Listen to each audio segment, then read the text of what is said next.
Möhtərəm hakim, mən cinayət törətdiyimin fərqindəyəm. Toğrulu öldürdüyümə görə də peşman deyiləm.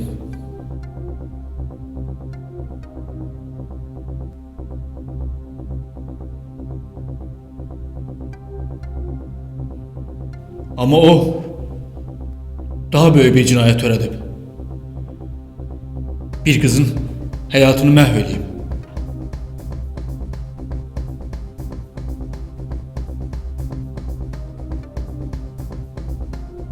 Siz nə demək istəyirsiniz? Kimdən danışırsınız? O bir qızı hamilə qoyub başqasından evləndi.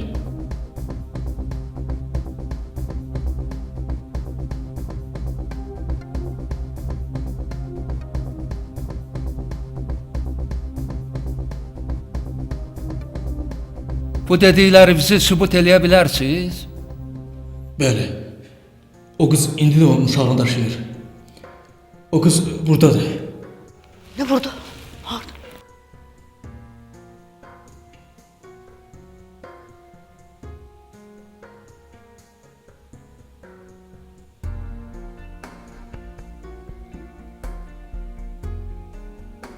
Evimizin içinde hiç haberimiz yok. Xahiş edirəm, zalda biraz sakit olun. Siz kimi nəzərdə tutursunuz? Möhtərəm hakim, o qız elə indi buradaydı. Adı da Zülfiyadır. Aydan. Sənə zəng eləyə bilərəm. Vaxtın olsa arada görüşək. Olar. Danışarıq.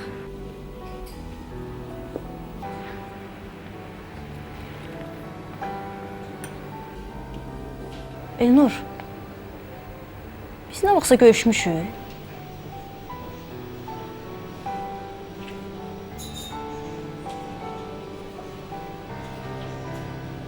Yox. Səsin çox tanış gəlir. Bulardan nə desən çıxar. İndi bunlar danışmanın heç bir mənası yoxdur. Toğrulun şirkətdəki payı uşağa çatır. Çünki nigahdan qabaq o pay Toğrula hədiyyə olunub. Cahan bunu eşidəndə təpəsindən tüstü çıxacaq. Allah'a çok şükür. Hak yerini tuttu. Balamın yadigarı olacak. Allah korusun. İndi bizim də, şirkətin də taleyi o uşaqdan, onun anasından asıldı. Mənə onun anası yox, uşağın özü lazımdır.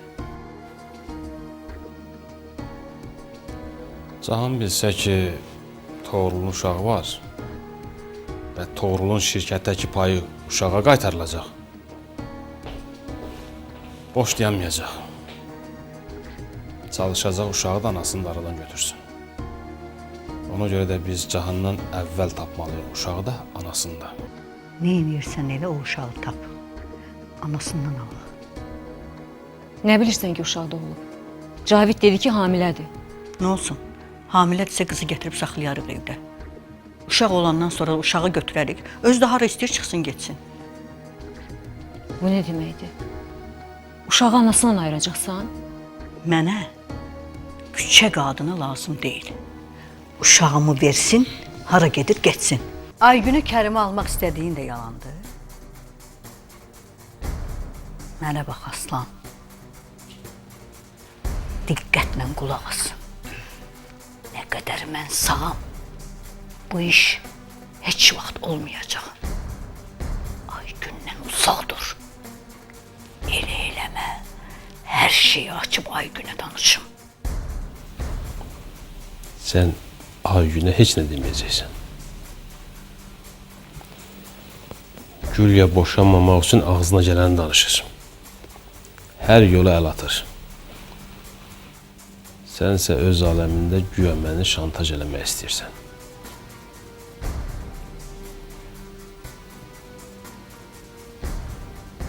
Mərdanı sənin öldürdüyünü, Cəlilin isə cinayəti öz boynuna götürdüyünü mən bilirəm.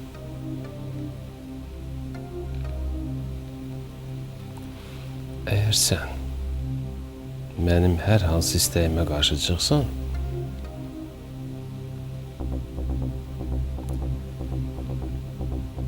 polis bu cinayətdən xəbər tuta bilər.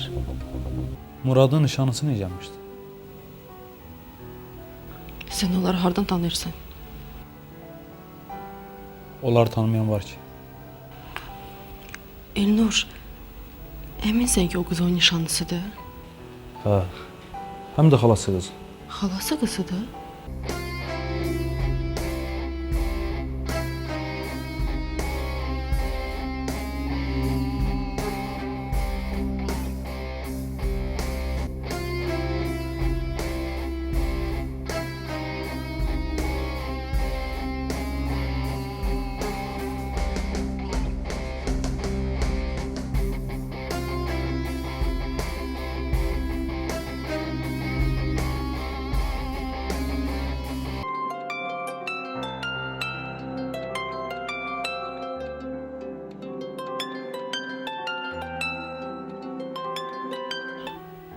Alo, Salam Səbinə, necəsən? yaxşıyım. Bayaqdan zəng edirəm, telefonu götürmürsən. Nəsə olub? Yox, hər şey yaxşıdır. Bugün məhkəmə necə keçdi? Normal.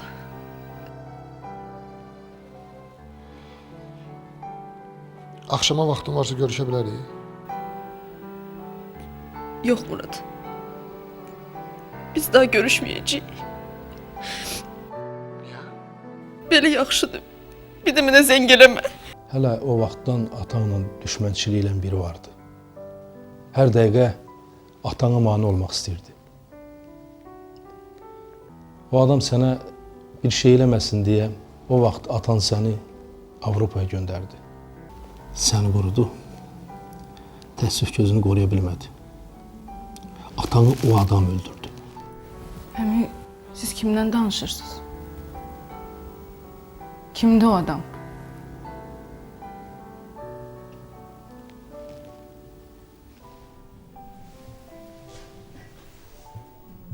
Fuad Qəhrəmanov.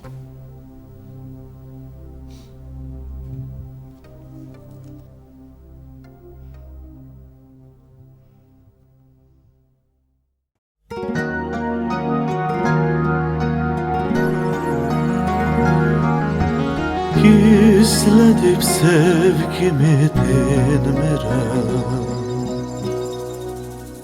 kimseye söyleyebilmirəm, diyebilmesem de ben ona eşkimi sevirəm, yine de sevirəm.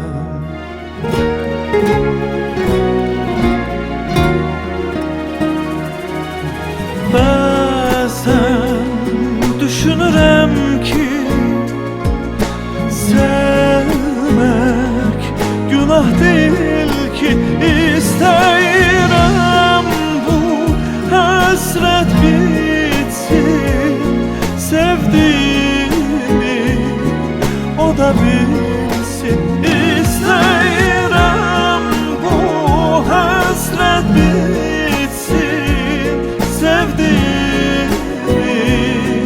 o da bilsin, sevdiğimi o da bilsin, sevdiğimi.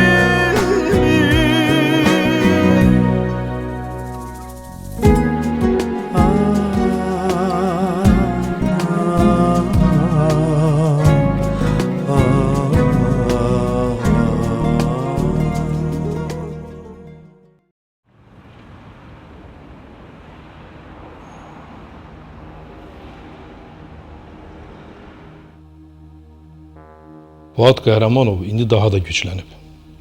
Daha da təhlükəli olub. Onlar bizim təkcə düşmənimiz deyillər. Həm də biznesdə ən güclü rəqiblərimizdən biridirlər. Atam mənə vəsiyyət eləmişdi ki, sən böyüyüb ölkəyə qayıdandan sonra ondan atamın intiqamını alasan.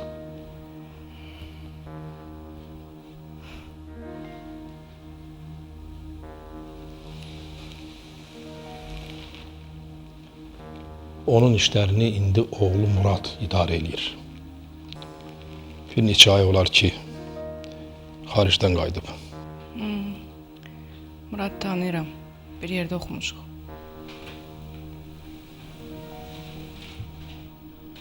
O da atası kimi çox təhlükəlidir. Çox ağıllı, savadlı oğlandır. Bütün işlərə birbaşa özü nəzarət edir. Ləman, qızım, biz onlarla açıq mübarizə apara bilmərik. Onlarla ağılla mübarizə aparmaq lazımdır. Fuadı çöktürməyin tək bir yolu onu içəridən dağıtmaqdır. Necə deyərlər? Parçala, hökm sür.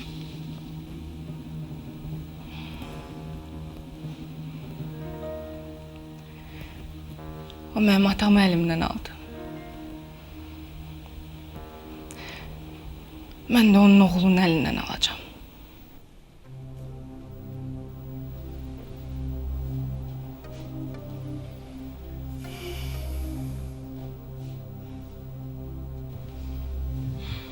Ləman, bununla bağlı biz artıq bəzi işlər görmüşük. Onların içində adamlarımız da var. Sən onlarla tanış eləyəcəm. Sən bu işdə tək olmayacaqsan. Onlar sənə kömək eləyəcəklər. İndi bura bir adam çağıracağım. O bu işdə bizim ən əsas adamlarımızdan biridir. Muradla bağlı nə istəyirsən ondan öyrənə bilərsən. Gəlsin.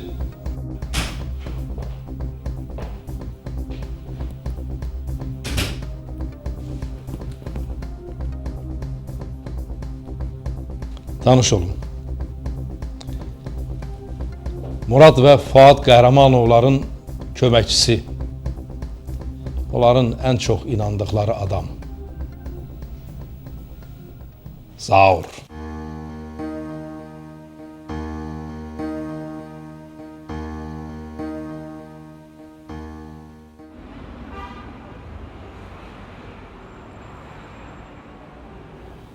Bugün son analizlərinin cavabını aldım.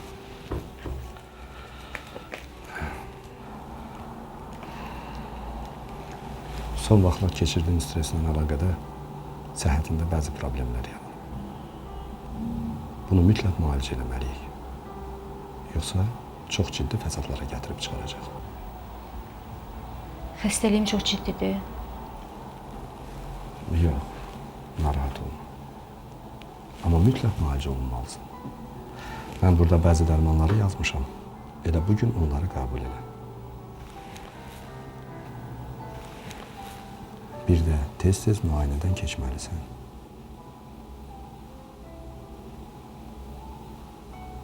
Aygün.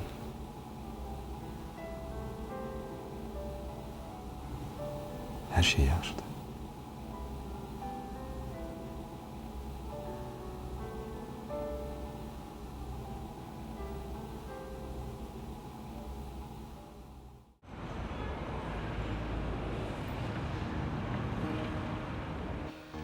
Bizim adamlarımızın çoxunu işdən çıxarıb. Hər yerə də öz adamlarını tutuşturub. Getdikcə də hər tərəfdən əlimiz qolumuz bağlanır. Mənə etibar elədiyin desə də, bilirəm ki, 100% mənə də inanmır. Bəs atası necə? Güvənir sənə? Olduqca. Atası olmasaydı, yəqin ki, mən də işdən çıxartmışdı. Sən çalış, Fuadın güvənini itirmə. Muradla mən özüm məşğul olacağım.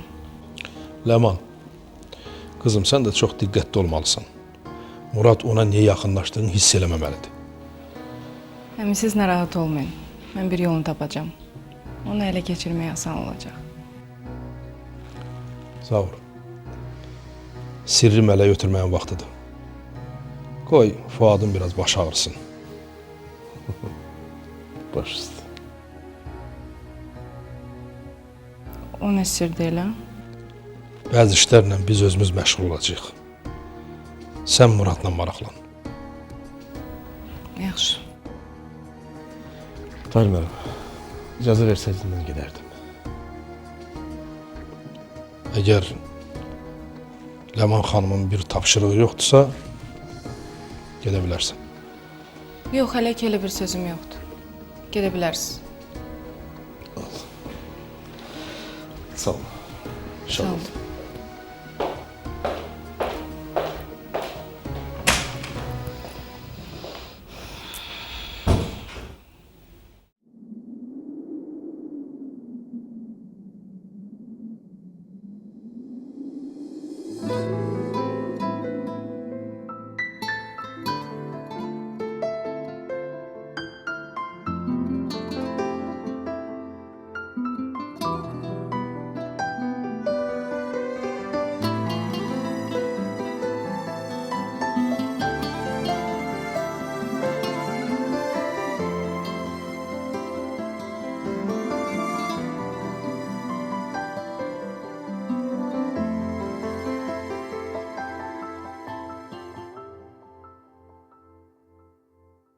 Bu qəfil gedişini heç gözləmirdim.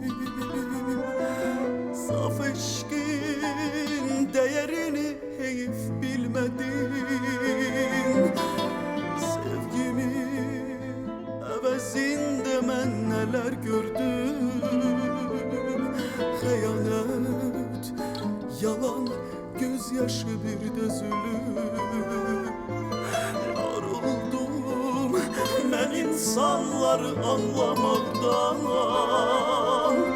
hele bir bu dünya yaralı yalandan hiç değmez sana kalbimdeki bu sevgi vefatsız senden ben ne istedim ki sevirem hayatımdan gitsen de sevirem kadrini bilmesen de sevirem bunu hiç istemezsem de sevirem hayatımdan gitsen de sevirem kadrini bilmesen de sevirem bunu hiç istemezsem de.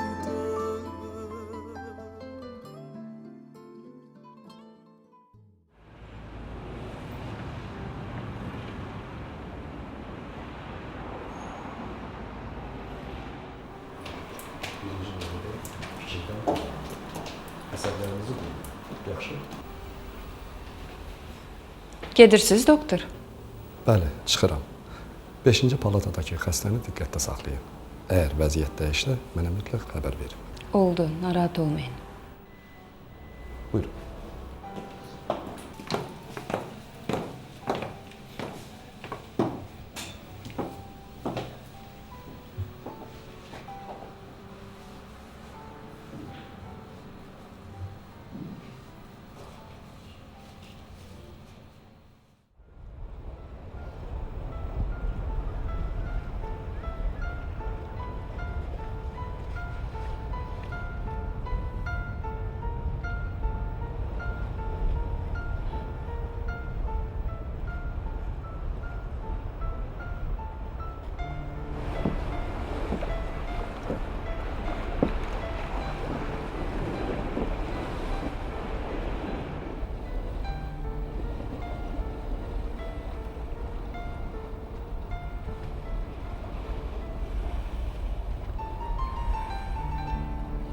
Bu dəniz insanları gözündən axımağa adət eləyib. Bəlkə də bu səbəbdən bəzən coşur, çırpınır. Bəzən də səssiz olur. Sanki çarəni səssizlikdə görür. Səssizlik də dəniz kimidir. İçində boğur adamı. Deyə bilmədiyin kəlmələr dəniz suyu kimi boğazını yandırır. Çarəni göz yaşında tapırsan. Göz yaşı çare deyil. Çaresizliğin etrafıdır. Sənin bu səssizliyin mənim də içimi yandırır.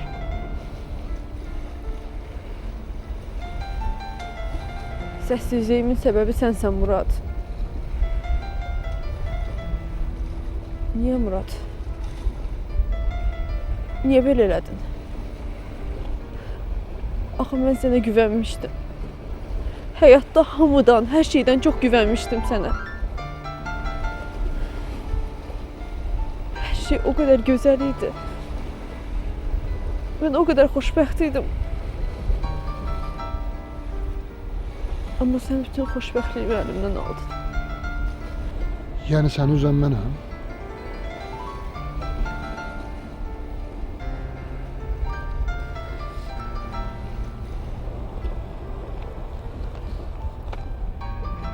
Səbinə. De görüm səni üzəcək mən neynəmişəm?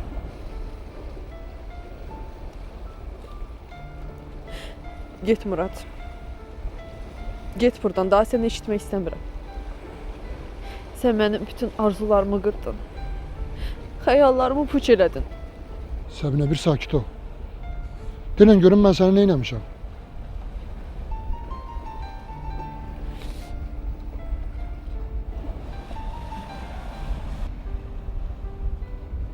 Nişanlı olmağını məndən niyə gizlətdin Murad?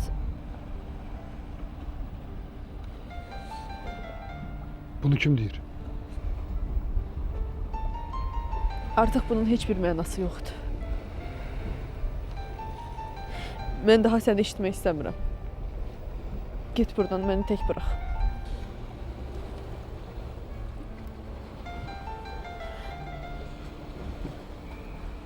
Hə. İndi mən nişanlı ola bilərdim. Amma sanki ilahi bir qüvvə bunun qarşısını aldı. Və qarşıma səni çıxartdı. Mən səni tanımaqla sevginin nə olduğunu öyrəndim.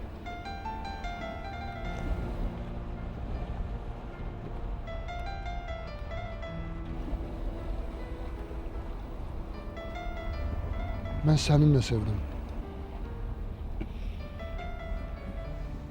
Səni sevdim.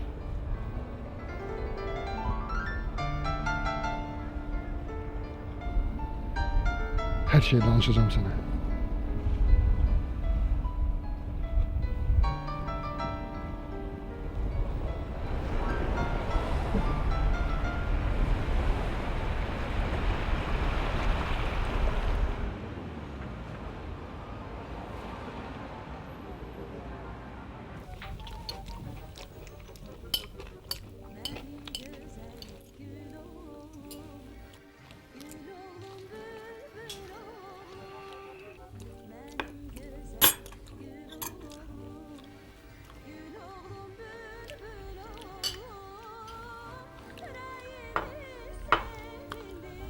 Götür.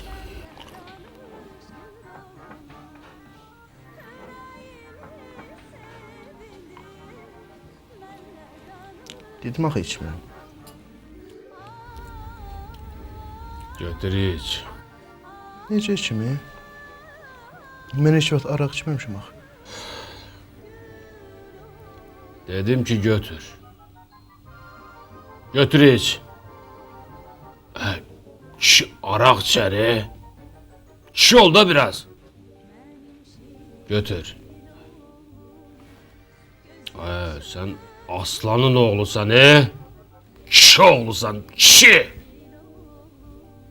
Götür iç.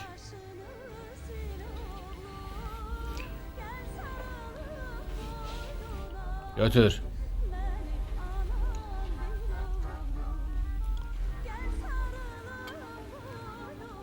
Bak, arağı belə içərlər.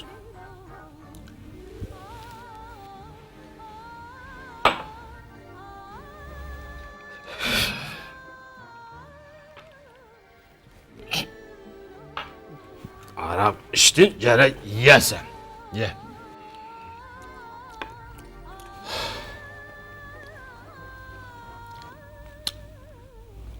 Necədir? İçməlidir ki.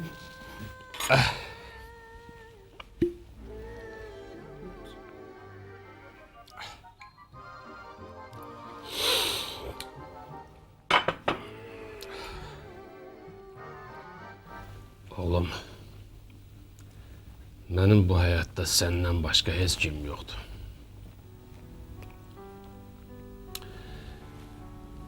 Mənim oğlum da, dostum da, qardaşım da sənsən. Mən bu həyatda ancaq sənin yaxşılığın üçün çalışıram. İstəyirəm ki, sən heç nədən korluq çəkməyəsən. Yaxşı yaşayasan. Mən çox çətinliklər çəkmişəm.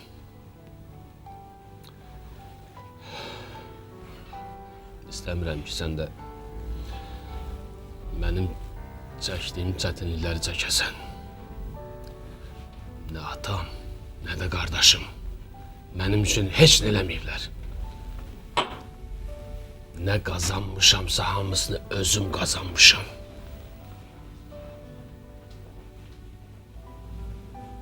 Amma mən onların elədiklərini eləmək istəmirəm. İstəyirəm, nə bacarıramsa sənin üçün eləyim. Sabah mən öləndə gözüm arxada qalmasın.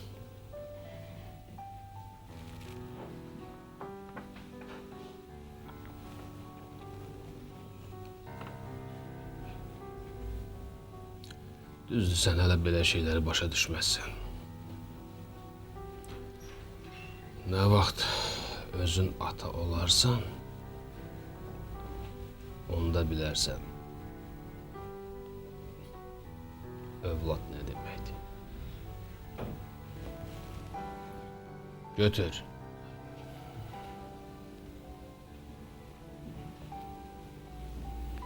Götür. Götür oğlum.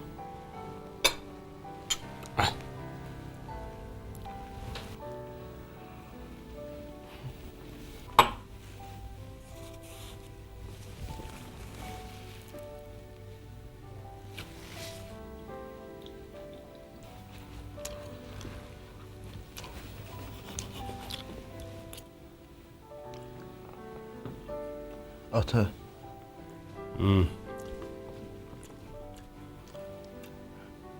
Olar səndən bir söz soruşurum. İkisini soruş oğlum.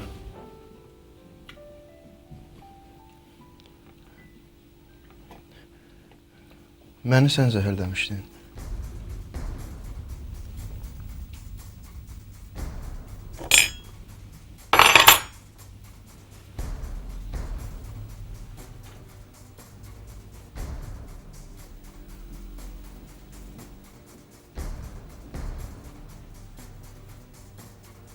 Bu ne demek? Bunu sana kim dedi? Gülə dedi ki, güya onu zəhərləmək istəmirsən. Sonra da suya zəhər qatmışsan.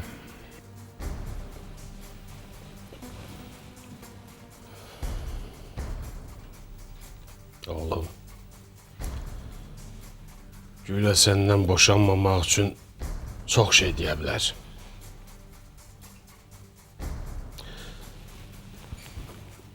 O bunu ona göre deyip ki, bizim aramızı vursun. Sen atana inanırsan, yoksa el...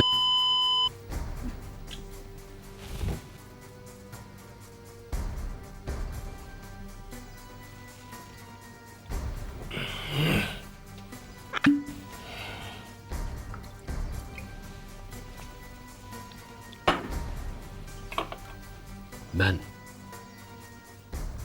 her şeyi eləyərəm. Ama adam öldürmərəm. Senin atan katil değil. Bir de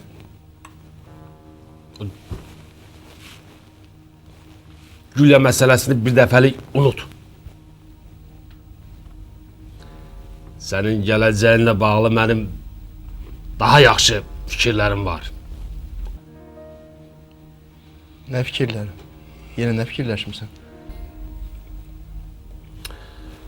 Götür. Bunu da çək. Senin yeni kuracağın ailenin sağlığına. Zərifə ilə danışmısan? Aygünlə evlənirəm. Hiç diyeceğim. İçmək olmur axı. Hiç.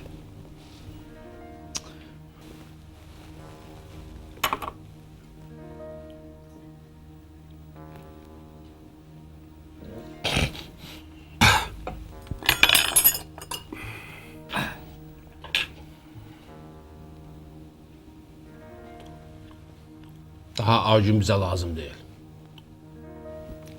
İndi onun heç nəyi yoxdur. Başa düşmədim, necə ki heç nələri yoxdur?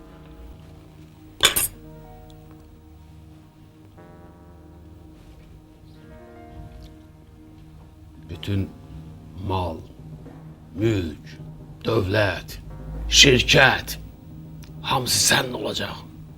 Sənin.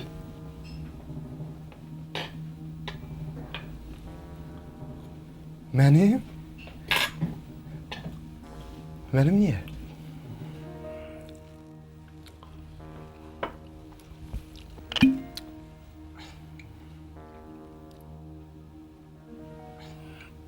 Heç, darıxma. Hamısını deyəcəm. Götür. Səni Zülfiyə ilə evləndirəcəm. Zülfiyə kimdir? Zərifə gilin qulluqçusu? Qulluqçu nə edirəm? Heç nə başa düşmədim. Zülfiyə kimdir? Darıxma. İç, deyəcəm.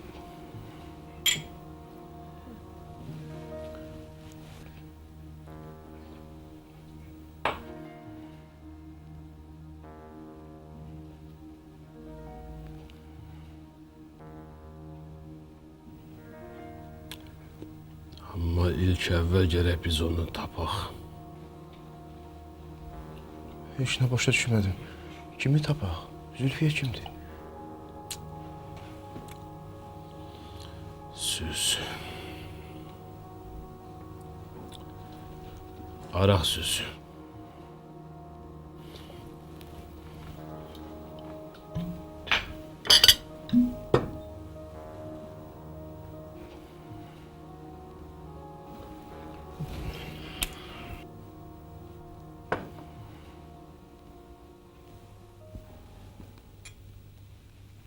Diyeceğim.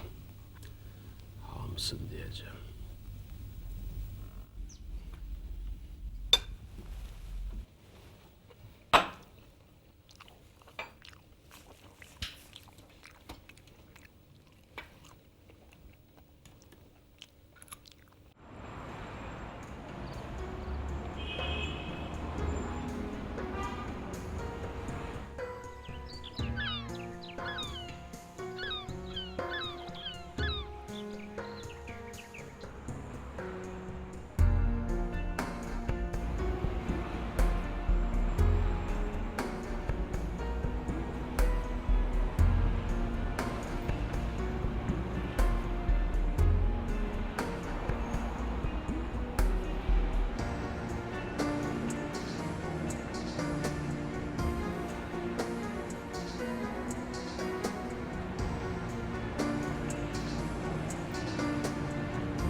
Xoş gəldiniz Ləman xanım.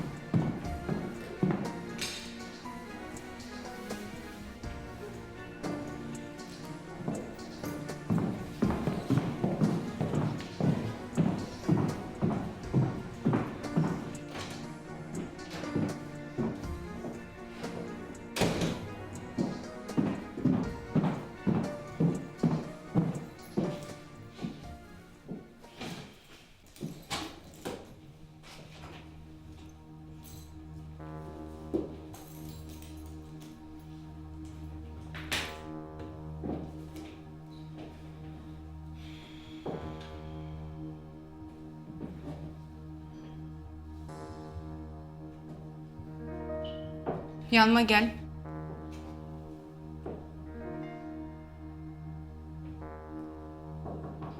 Gel.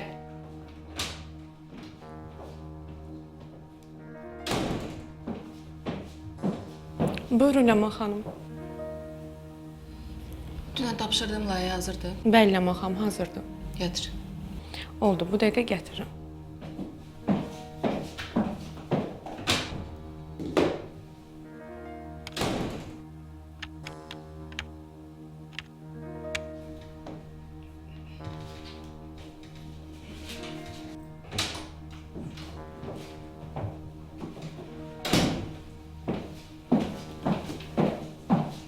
Buyurun Ləman xanım, tapşırdığınız layihə.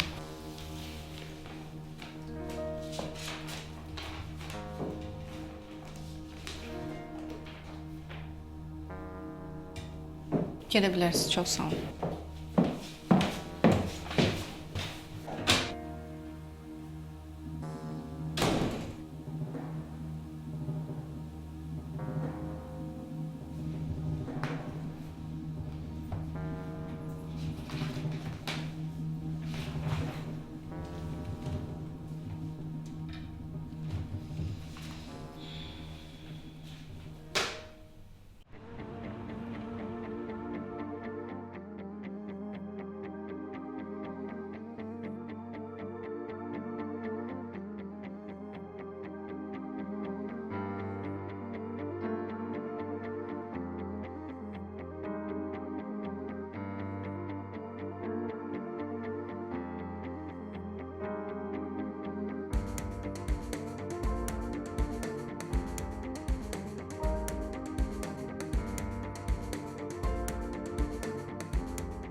Bəli, Murad, necəsən?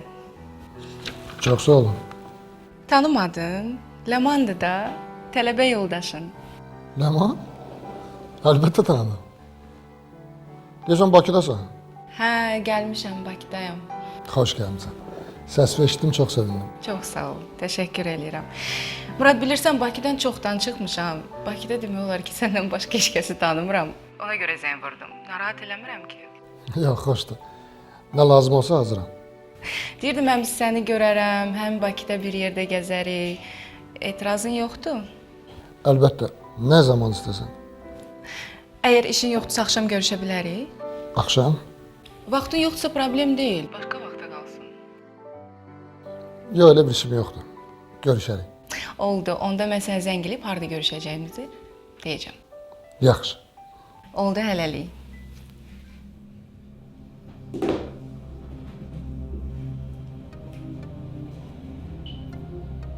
Buyurun Ləman xanım.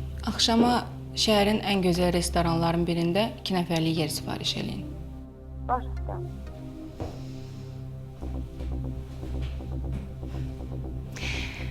Biz hələ səninlə çox görüşəcəyik Murad Qəhrəmanov.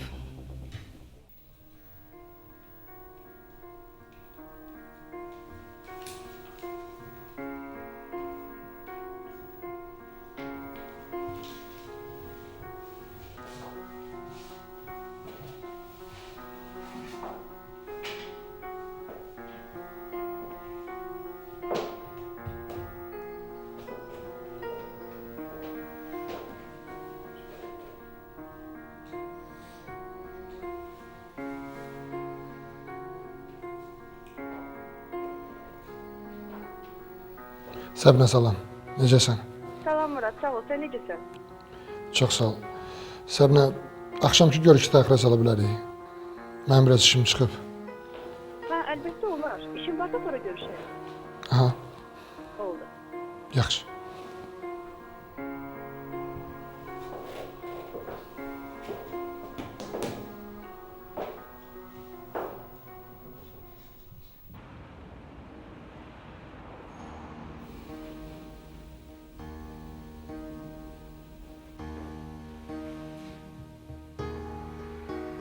Sən necə görüş ola bildin?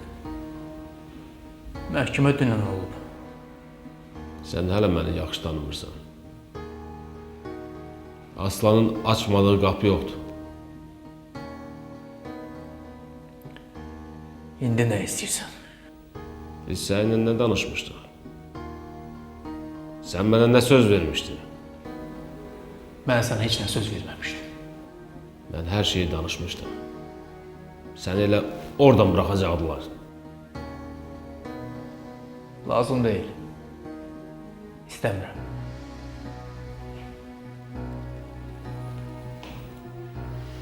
Kimdir Zülfiyə?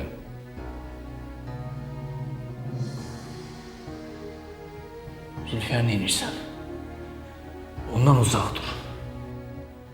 Cavid, məhkəmədə adını çəkdiyin Zülfiyə kimdir? Bilmirəm. Tanımıram onu. Tanımırsan? Bəs hardan bilirsən ki, Toğruldan uşağı var?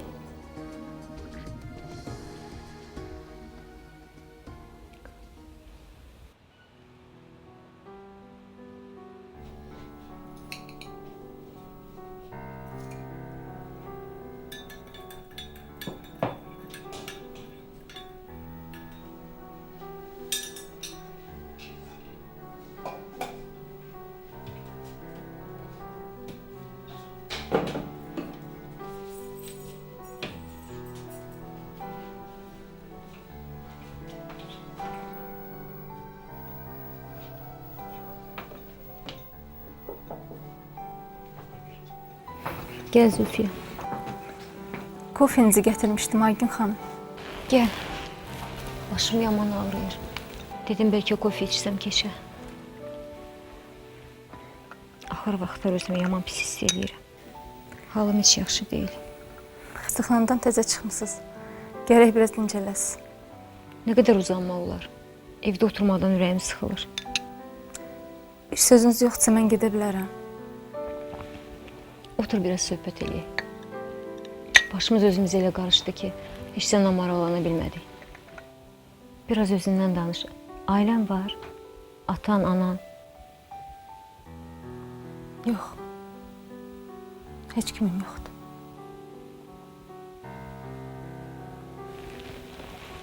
Bax, nəyəsə ehtiyacın olsa, çəkinmə mənə de. Yaxşı? Çox sağ ol.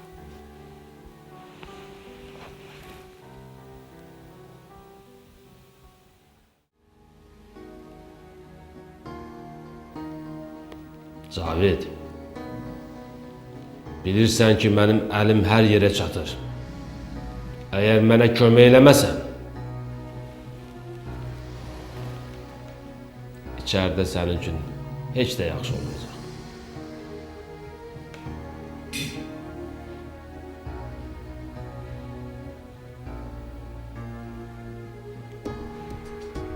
O bizim qonşuluğumuzda kirayədə qalırdı. Haqqında çox şey bilmirəm. Bəs hardan bilirsən ki, Toğruldan hamilədir?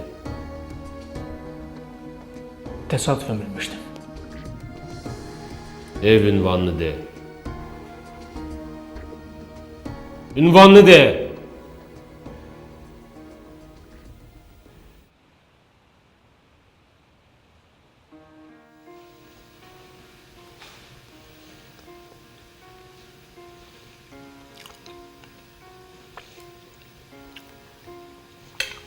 Gözümə bir tər deyirsən. Nə oldu? Heç, hər şey yaxşıdır. Cavidin məhkəmədə dediklərim məni yaman narahat eləyir.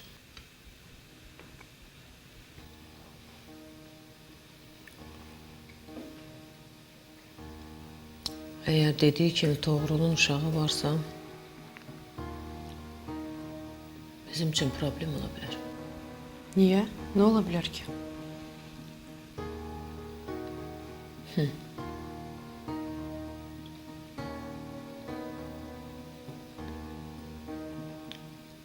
Vərəsəlik məsələsi ortaya çıxa bilər.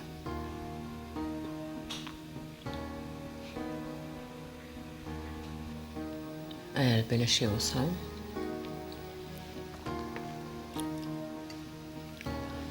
Zərifəgil şirkəti almayacaq, bizdən əl çəkməyəcəklər.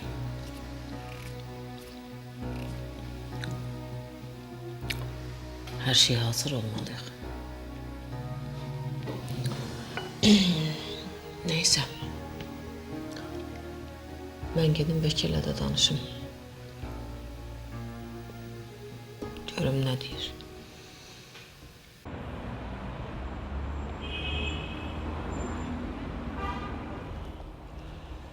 Valla doğrusu o qız birdən yoxa çıxdı. Amma deyim ki, çox yaxşı qız idi. ev kirəsini vaxtında verirdi.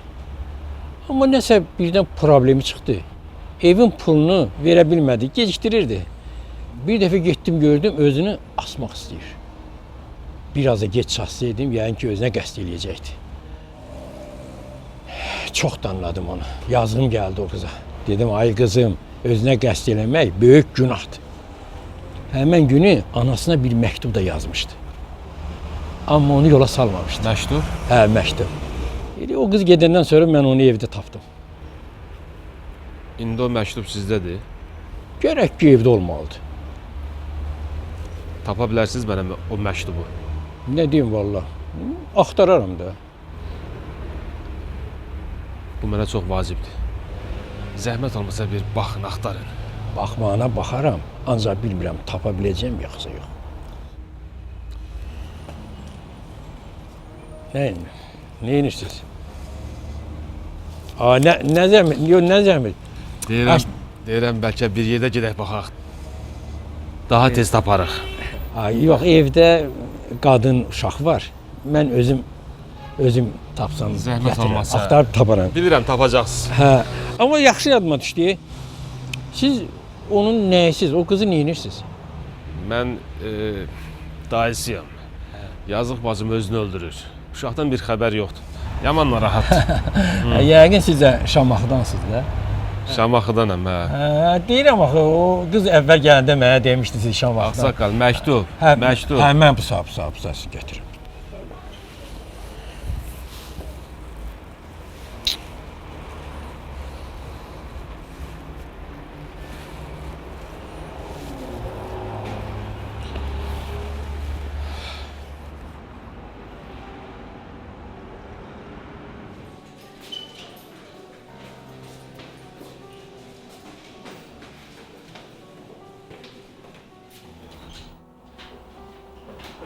Əyləşin. Lalə xanım. Buyurun doktor. Mən 1-2 saatlığına çıxıram. Əgər xəstələrlə bağlı bir problem olsa mənə mütləq deyərsiniz. Baş üstə. Hara gedirsiniz ki?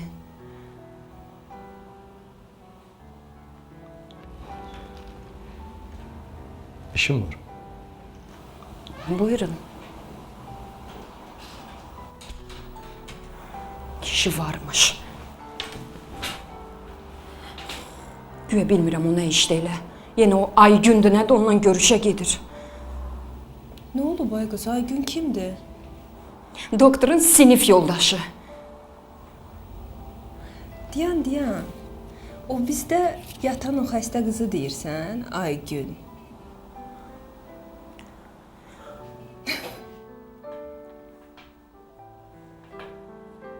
Amma öz aramızda heç sinif yoldaşına oxşamırlar ha. Sənə bir söz deyim. Dünən onları koridorda görmüşəm. Çox mehriban idilər, çox. Öz aramızda Fərid həkim əldən çıxıb.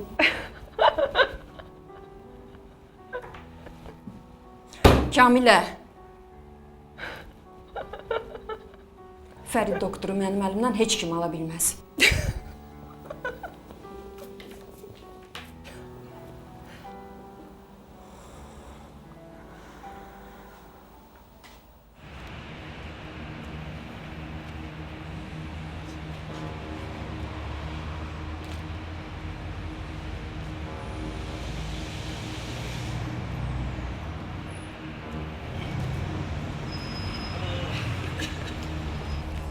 Bəxtinizdən tez tapdım.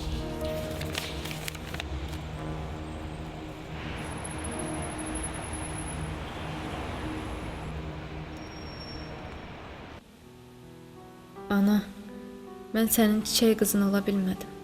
Mən sənin kimi ola bilmədim, ana. Mən səni dinləmədim. Xoşbəxtliyi başqa yerdə axtardım. Görünür qismətimdə xoşbəxtlik yoxmuş. Elə bir fəlakətlə üzləşdim ki, nəinki xoşbəxtliyimi, hər şeyimi, sevgimi, sevdiyimi, səni də itirmək məcburiyyətində qaldım. Həyat sınaqmış. Mən bu sınaqdan uzaq çıxa bilmədim. Qarşında günahkaram ana. Mən bu adla, bu ləkə ilə üzünə baxa, qarşına çıxa bilmərəm ana. Məni bağışla.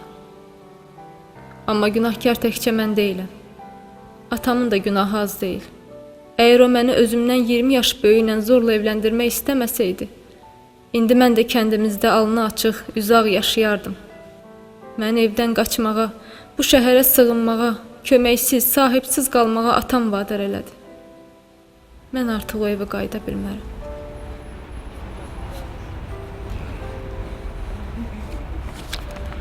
Çox sağ olun ağsaqqal. Siz mənə çox kömək elədiniz. Sağ olun. Allah əlimdən nə gəlsə elə onu elədim. Sağ olun. Ha, sağ olun.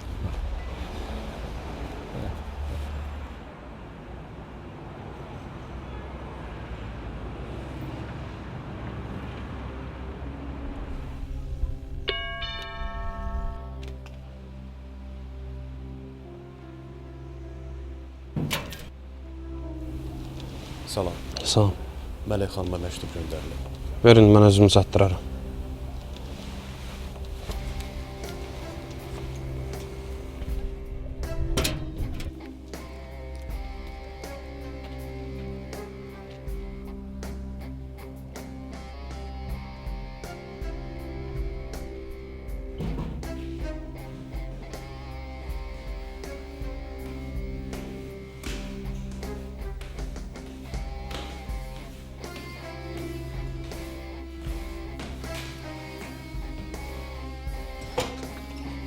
Mələk xanım, bu məktubu sizə göndəriblər.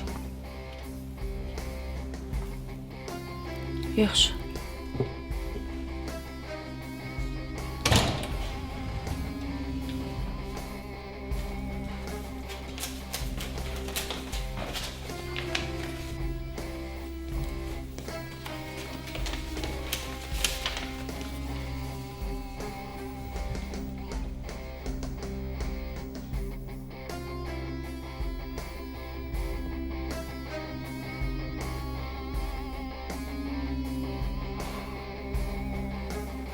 Fuad Qəhrəmanovun sizdən gizlətdiyi sirri bilmək istəyirsinizsə, Cahan xanımla görüşün.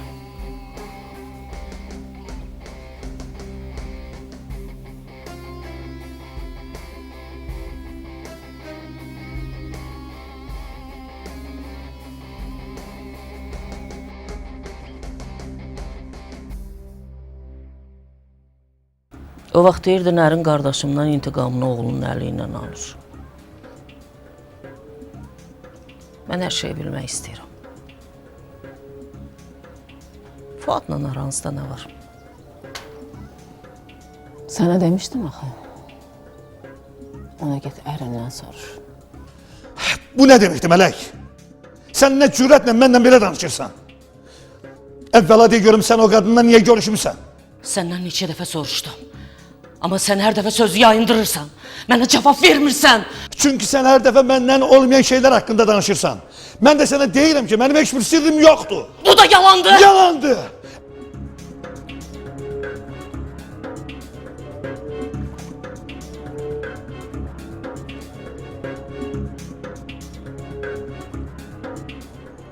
Tap onu aslan.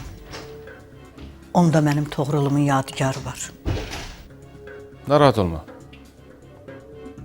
Tapacağım. Öyrənmişəm Şamaxıdandır. Sabah səhər Şamaxıya yola düşürəm.